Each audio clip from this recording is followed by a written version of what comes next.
एक्लो भयो कोरियामा बर्खा लाग्यो उरत पिरत चलिरहेछ जंगलको छेउतिर म कोरियामा एक्लै भयो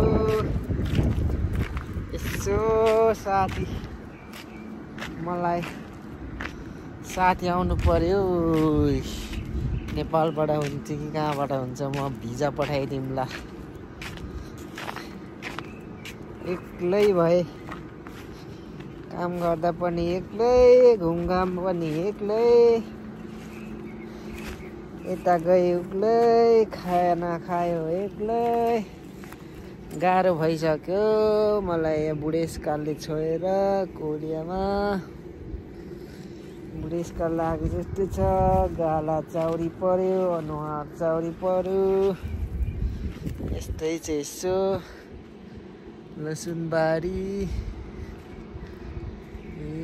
हाम्रो कम्पनी रातो चेयरको कम्पनी उता पर यो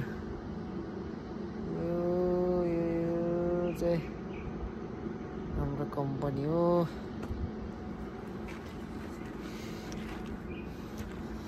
यस्तै छ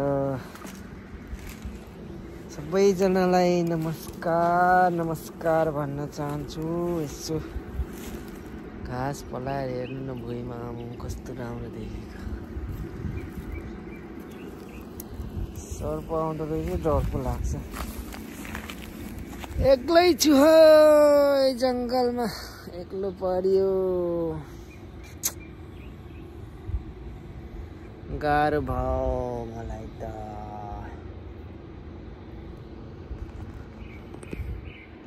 कोही यसो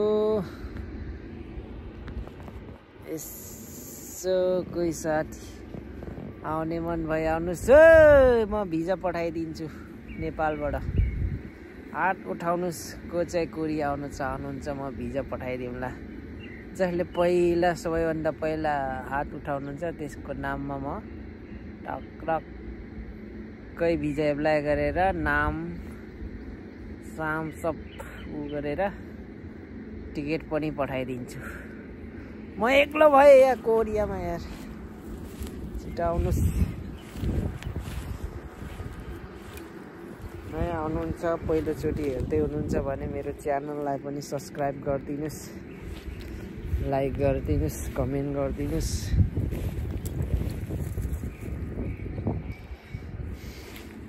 सपोर्ट गरिदिनुहोस् सपोर्ट माग्नुहोस् म पनि सपोर्ट गर्नेछु लाइक कमेन्ट ठोकिदिनेछु कुटुली कोसा टुकुली कोसा कि कुटुली कोसा रहेछ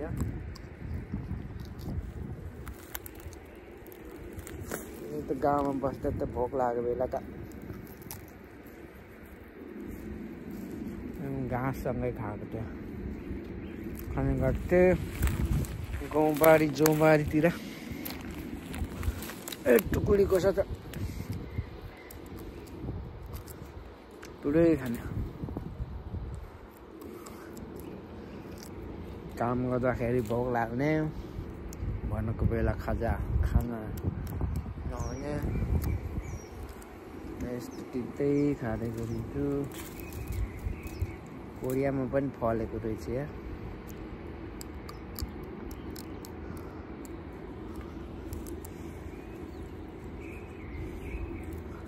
कोरियामा पनि जङ्गली भइयो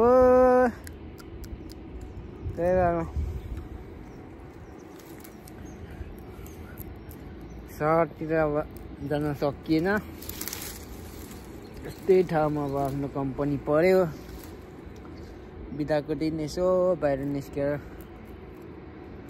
हावा खान गएर निस्किँदाखेरि यस्तै घाँसपातसँग रमाउँदै प्रकृतिसँग रमाउँदै दिनहरू बिताइरहेको छु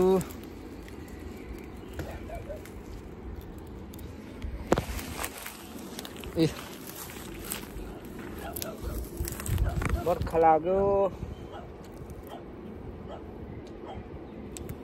नेपालतिर पनि अब बर्खा लागिसक्यो होला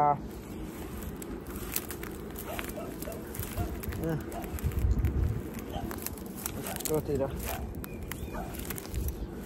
घुम्दै फिर्दै बसिरहेको छु। काम छैन।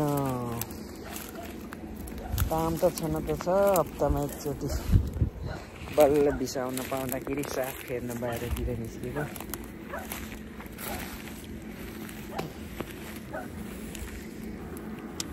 म त यस्तै हो, एकान्त प्रेमी, एक्लो प्रेमी। प्राय मलाई एकान्त मनपर्छ, प्रकृतिसँग एक्लै रमाउन मन लाग्छ।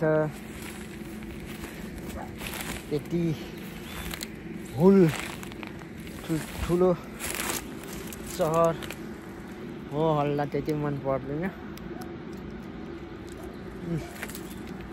यस्तैसँग रमाउँछु म, साथीभरि रमाउने गर्छु।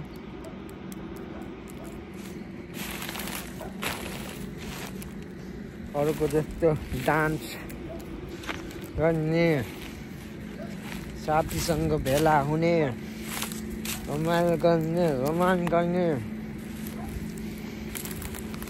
पिउने, मात्र हो हल्ला गर्ने, त्यस्तो मेरो हेबिट छैन। एकान्तमै रमाइलो आफ्नै दुनियाँमा रमाउने,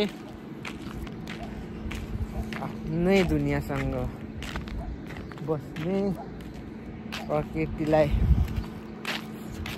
आफ्नो साथी बनाएर रमाउँदै बस्ने हो।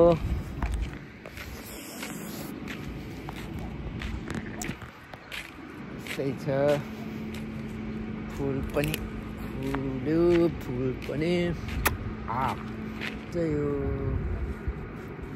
के पो यो हाम्रो भाषामा त नापेटुम भन्छ।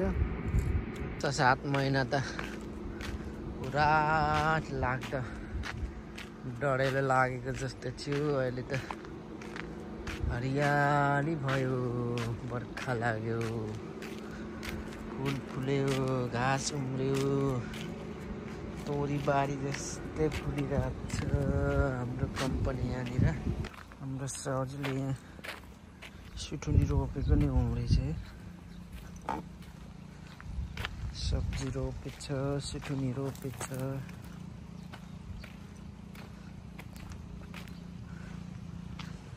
यतातिर आरु, नास्पाती, मकै पनि रोपेछ।